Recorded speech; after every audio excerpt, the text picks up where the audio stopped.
there's a growing number of people joining this fast for Darfur because they've watched genocide, they've watched terrible suffering, and they've watched injustice after injustice being meted out on an innocent and defenseless people.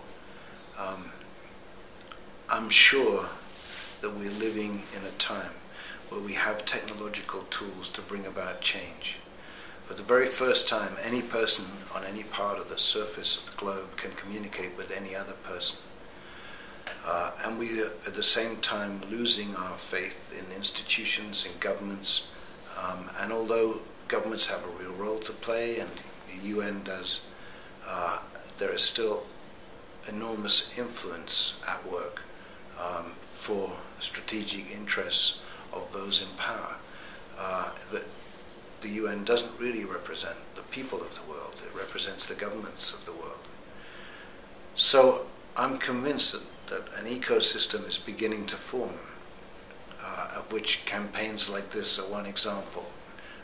TheElders.org is another, where the ICC is yet another, which are not going to be succumb to the influence of governments which are not beholden to those already in power, where people on the ground, people who suffer, can connect with people who can campaign and organize and network, and they can connect with people who have leverage, that we can get a real ecosystem for change that doesn't rely on existing political systems.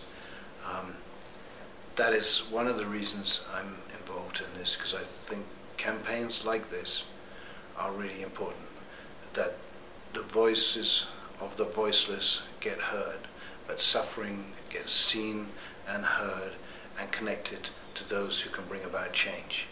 I hope you will help us. Millions of people need your help. Thank you very much.